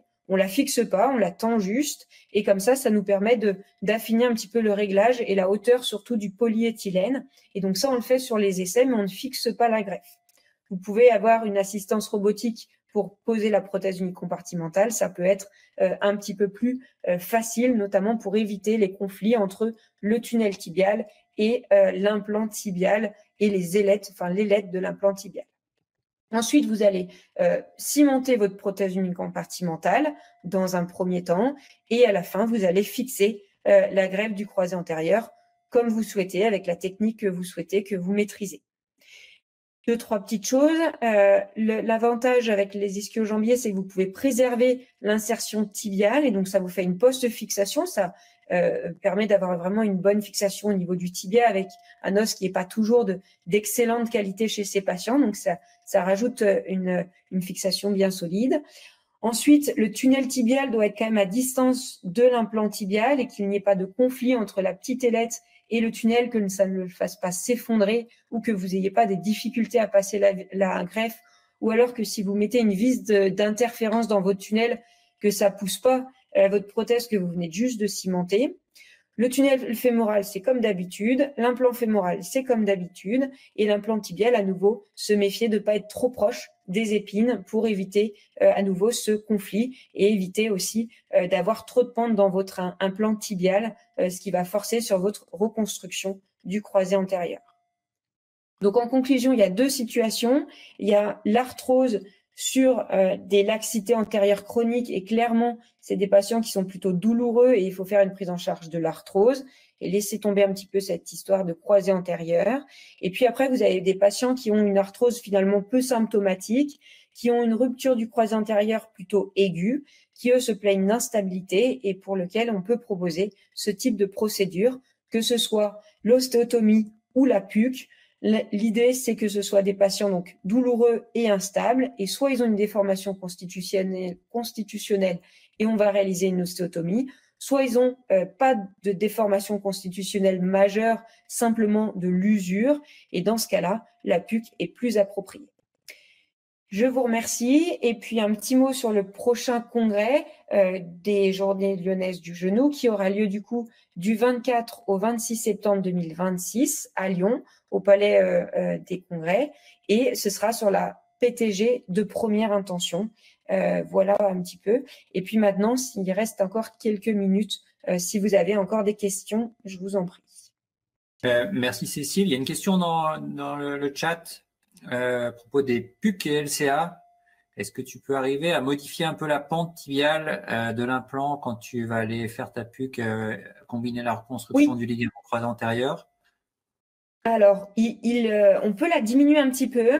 Alors, quand on refait un croisé antérieur, si la pente est finalement plutôt normale, comme ce qu'a présenté Guillaume dans son topo, entre 4 et 8, 4, 6 degrés, il n'y a pas beaucoup d'intérêt à la diminuer parce que ça va fermer l'espace en flexion et finalement, vous n'allez pas restaurer l'anatomie du patient et on sait que ça a peu d'influence quand même sur le croisé antérieur, donc il y a peu d'intérêt.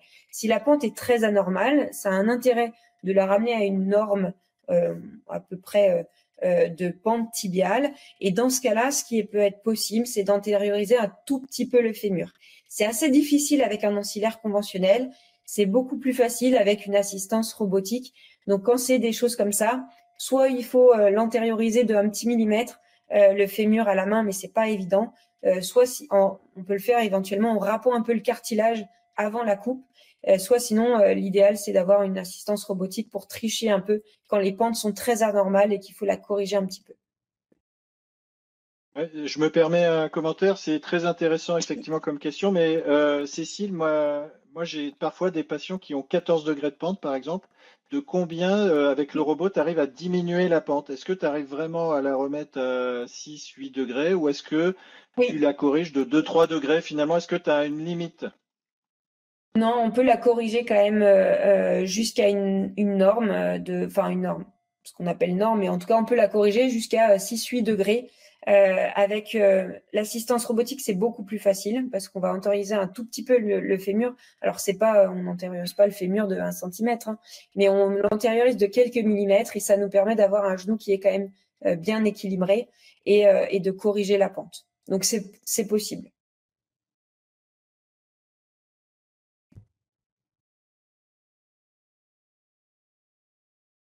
Après, est-ce que il y avait une question dans le chat du coup, est-ce que la pente tibiale de l'implant augmente vraiment le risque de rupture du LCA sur PUC?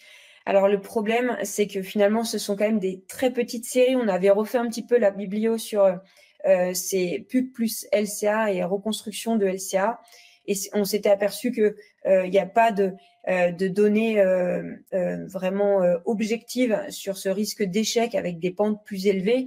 Donc, c'est pour ça qu'il y a peu d'intérêt à la corriger beaucoup si elle est en dessous de 10 degrés. Il faut laisser la pente native du patient. En revanche, c'est vrai que si elle est très excessive, en théorie, on peut se dire que ça augmente le risque d'échec, mais il n'y a pas de preuve dans la littérature pour l'instant, en tout cas. Il y a une question intéressante sur une pente tibiale excessive avec un genou récurvatum important. Comment vous gérez ça, vous? Jean-Marie, Mathieu, Elvire, par exemple? Oui, on peut avoir des patients avec des pentes des inversions de pente tibiale, généralement sur des épiphysiodèses, qui ont des récurvatums asymétriques et qui sont pleines. On sort du cadre du problème du ligament croisé antérieur, mais ça existe. Et dans ce cas-là, c'est des patients qu'on arrive très bien à corriger avec des ostéotomies d'ouverture antérieure en restaurant une pente tibiale dans les valeurs physiologiques.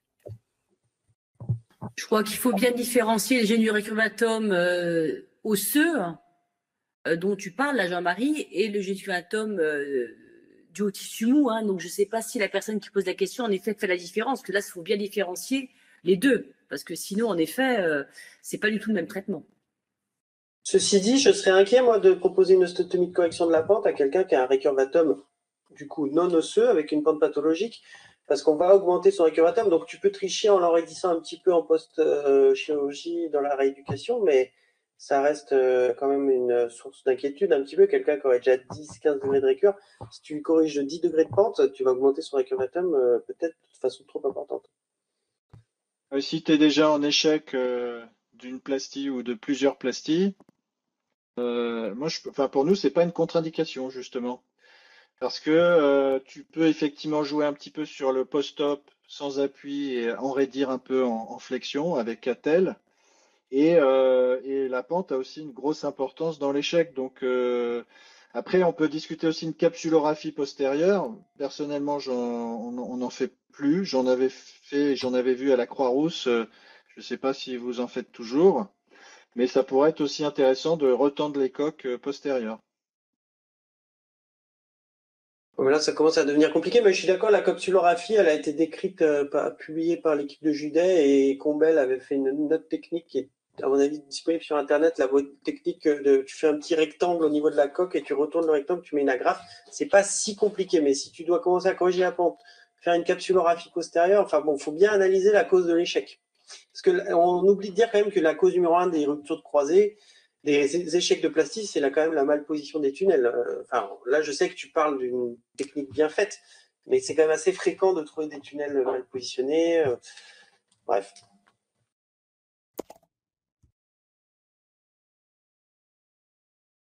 Alors Question, moi, je posais la même question juste aussi, et j'avais demandé à David Dejour par rapport à cette rotonde postérieure, il m'avait dit corrige la pente et de toute manière le récurvatum, si tu lui mets une attelle un tout petit peu en flessum le temps de la rééducation, ça posera aucun souci.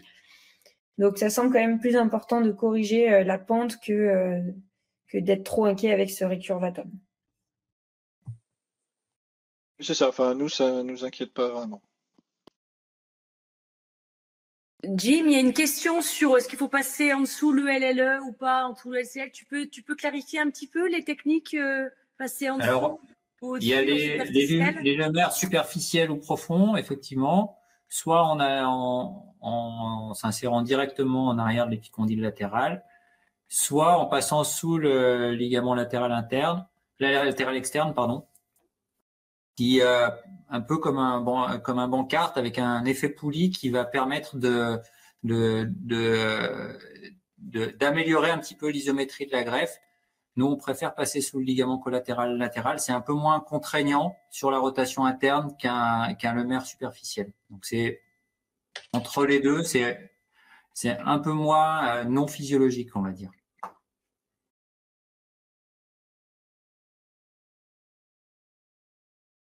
Il y a une question également sur. Tu mettais un commentaire. Ah, vas-y. Pardon, il y avait une question sur les rampes, si vous laissiez l'appui ou pas. Une fois que vous avez réparé la rampe, est-ce que vous autorisez l'appui immédiatement? Est-ce que vous l'immobilisez? Est-ce que. Alors, personnellement, la flexion? pas d'immobilisation ni restriction de l'appui, sachant que l'appui est restreint par la chirurgie du croisé de toute façon. Donc, c'est quand même rare les patients qui font un talon-fesse dans le premier mois, ça n'arrive pas. Donc, au final, moi, je donne pas de consigne particulière quand je répare une rampe. Donc, ça change pas la rééducation standard du croisé et nous, on met pas d'attelle.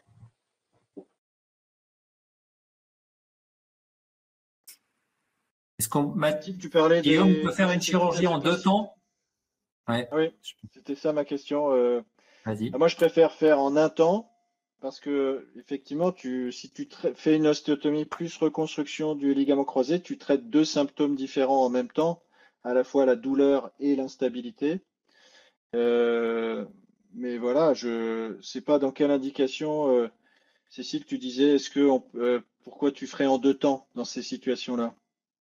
Alors là, c'était pour répondre à une question. C'est plus si au niveau temps chirurgical, au niveau garrot, au niveau complexité, si ça vous inquiète beaucoup de faire en 2 temps, en 1 temps, je pense que c'est mieux de faire en 2 temps en étant, on va dire, un peu plus serein et en faisant pas de chirurgie extrêmement longue avec des garrots extrêmement longs et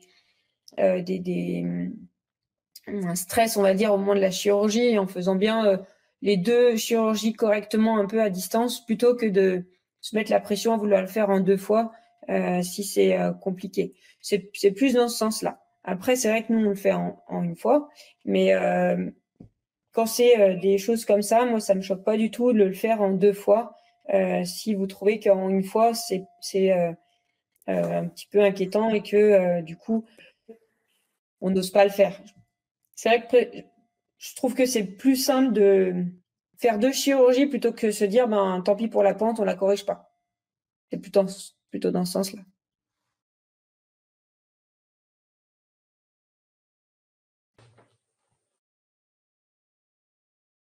Donc, les ruptures chroniques du croisé avec gonarthrose et jeune âge, alors c'est toujours un peu le problème. C'est très, très patient dépendant. Il faut voir quel est l'axe du patient dans le plan frontal, quelle est donc la déformation constitutionnelle qu'ils ont, quelle est la laxité qu'ils ont, est-ce que c'est des ruptures chroniques du croisé avec des translations fixées ou pas. Clairement, quand c'est des patients qui sont vraiment jeunes, c'est-à-dire, on va dire moins de 30-35 ans, il faut essayer de pousser un petit peu les indications d'ostéotomie au maximum pour éviter d'avoir des chirurgies trop agressives chez des patients jeunes. Et dans ce cas-là, on est un petit peu borderline sur les indications pour essayer de leur conserver leur genou natif. On est bien d'accord, mais c'est vraiment au cas par cas. Après, si vous avez des cas spécifiques, je pense qu'on peut aussi tous répondre. Si vous avez un cas un jour un peu compliqué, il ne faut pas hésiter à transmettre le cas et puis on peut en discuter. Il y a une question sur les tunnels et la gestion de la plastie intra-articulaire et du Lemaire. Alors Guillaume a déjà répondu à la question. Il peut y avoir effectivement un conflit entre les tunnels, mais ça peut être aussi un problème en faisant de la routine. On peut avoir un conflit. Il y a un petit truc qui marche pas mal, c'est de mettre une mèche dans le tunnel fémoral du LCA pour donner la direction et pour éviter le conflit. C'est un truc tout con, mais ça marche très bien. Et puis la tension, c'est le point clé, c'est ce que dit Guillaume, c'est se mettre en rotation neutre. Alors comment évaluer la rotation neutre? Certains se mettent proche de l'extension pour éviter justement de gérer, d'autres restent à 90. La clé, c'est de pas mettre de fixer le patient en rotation externe. C'est les patients qui vont le moins bien.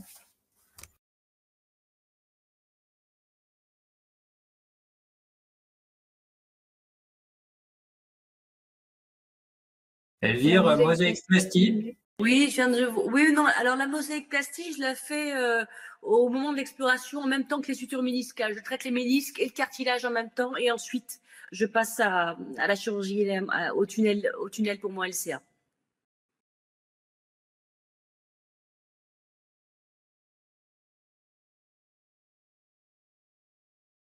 Et Elvire, moi j'ai une petite question pour ces lésions cartilagineuses.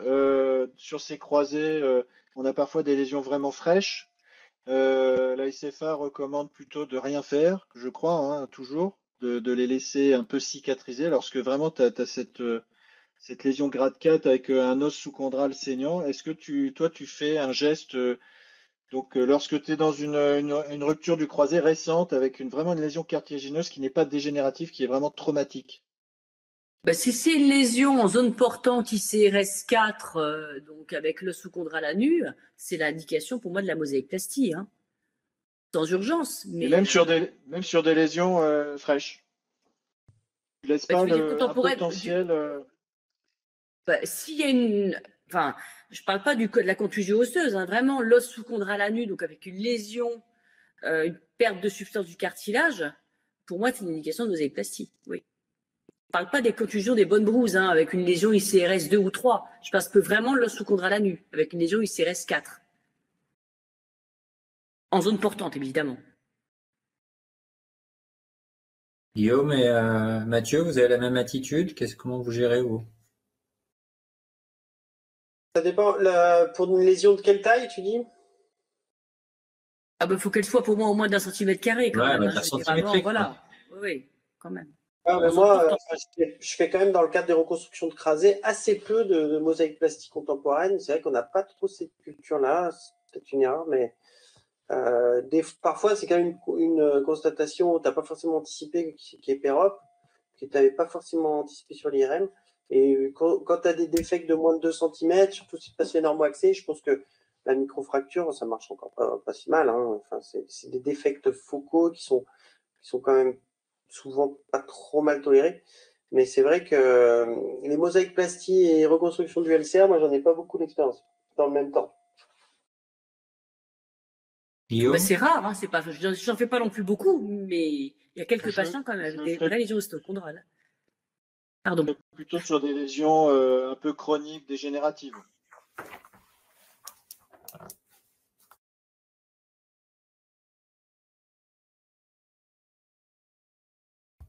Je vais juste te dire un tout petit mot. Pardon, Cécile, il y a eu une question avec mosaïque plastique de la patellaire et reconstruction du LCA. Alors, les mosaïques plastiques de la rotule, déjà, c'est exceptionnel. Le cas, il doit être discuté à mon avis, dans des centres de référence. Et une indication de mosaïque plastique patellaire associée à une reconstruction du LCA, c'est une mauvaise indication. C'est pas possible qu'il y ait, il n'y a pas de raison d'avoir une indication de mosaïque plastique de la rotule avec une reconstruction du LCA. Donc pour moi, ça n'a pas lieu d'exister. Je vais être assez catégorique. Voilà. Je sais que beaucoup de radiologues, quand on regarde les comptes rendus d'IRM, vont répondre qu'il y a une chondropathie de stade 2 ou stade 3 de la rotule. On sait que ça n'a aucune conséquence à moyen et à long terme. Mais une lésion traumatique ostéochondrale de la rotule associée à la rupture du LCA, ça n'existe pas. C'est pas possible. Alors, juste dernière petite question, et puis ensuite on clôturera ce webinaire. Pour la fixation de la ténodèse de Lemaire, on demandait quelle est la fixation fémorale, est-ce que c'est faisable sur des ancres? Alors. Je suis pas très fan de poser un ligament sur du périoste. J'ai du mal à. Enfin, j'ai pas l'expérience et nous on fixe avec tunnel et vis d'interférence. Voilà, je suis pas très fan de poser un ligament comme ça et d'imaginer qu'il va vraiment cicatriser le périoste. J'utilise des encres, mais bon, après, voilà. On est en train d'évaluer de toute façon, donc je verrai bien, on verra les résultats dans les années à venir. Donc, réponse un peu mitigée. En gros, c'est que les deux sont faisables. Et puis, ce qu'il faut, c'est que ça tienne bien à la fin de votre opération. Et si vous avez un doute, eh ben, il faut renforcer avec un autre type de fixation. J'ai une petite remarque juste pour clore là-dessus. Moi, les encres, j'en suis un peu revenu parce que souvent, en fait, tu mets ton encre à l'endroit où tu as un tunnel. Enfin, surtout, nous, quand on reprend typiquement les patients où on a utilisé un tunnel à outine qui se trouve au niveau du point isométrique parce qu'on utilise le même tunnel pour faire le LCA, le LL. Et donc, si tu veux reprendre ton patient et faire une ténose latérale avec un Lemaire, si ton point isométrique, il va se retrouver dans ton ancien tunnel. Donc, autant te dire que les encres, même les encres filaires qui sont censées se déployer et tout, dans un ancien tunnel, ça tient pas vraiment. Donc, moi, je suis revenu quand même au tunnel un peu comme Guillaume. Voilà, c'est juste une petite aparté par rapport à ça. Je pense qu'on va pouvoir clore ce webinaire. Merci à tous pour votre participation et pour les présentations. Et puis, on aura 3 autres webinaires qui vont se poursuivre jusqu'au prochain congrès des Journées lyonnaises du genou. Donc, vous aurez prochainement les dates. Et là, pour le coup, ce sera enfin sur la prothèse totale du genou. Je vous souhaite à tous une très belle soirée. Au revoir. Merci, bonne soirée. Au revoir. Bonne soirée.